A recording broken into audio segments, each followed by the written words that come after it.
Hello, Moon Baby. Thank you so much for being here with me. I've been looking forward to speaking with you.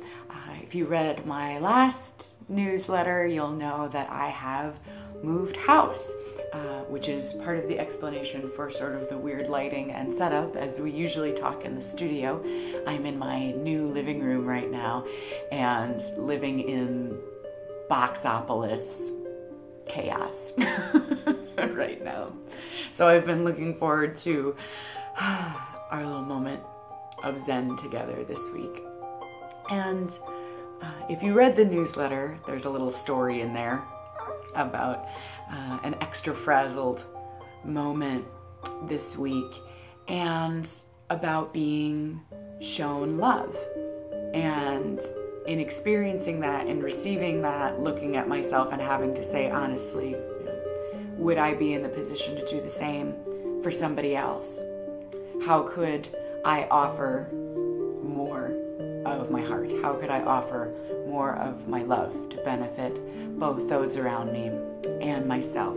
So we're going to use the Healing with the Angels Oracle cards by Doreen Virtue.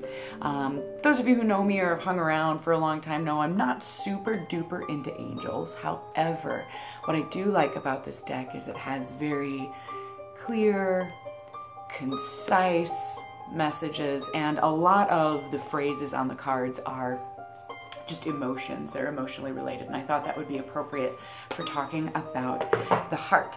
So I want to ask for guidance this week about how we can best be in our heart and how we can bring more of our heart into our doings this week. So let's see what the cards have to say.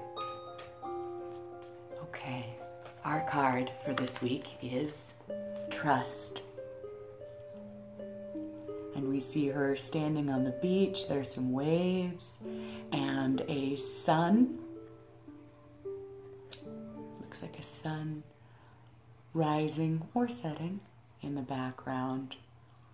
And trust is about maybe we've had some experiences that are making us a little gun shy. Maybe we have some wounds that are keeping us from feeling deeply, that we have some fear around that, fear that things are not going to turn out okay. And trust is about letting go of them and knowing and having faith that the sun will rise again. So this card could be about practicing giving people the benefit of the doubt, about practicing imagining a healthy resolution for everybody. So trust, that's a big one. Whew. All right, let's see what the stones have to say in concert with our card. Pick a stone. Our stone this week, I'm sorry the lighting is so crummy, it's a really beautiful stone. A blue stone. This is sodalite. And sodalite is associated with the throat, and it's also associated with the third eye and the mind. And it has a cooling effect. It can help us unravel overactive thinking. It can help us unravel confusion. It can help us break or release old systems or frames of mind that don't make sense for us anymore, or didn't really make sense in the first place, but we continue to use because they were there. So I feel like sodalite is really good at helping us drop out of the hamster wheel of the mind and get into our rational thinking. And going back to that unraveling confusion, that it's about using our powers of imagination for good.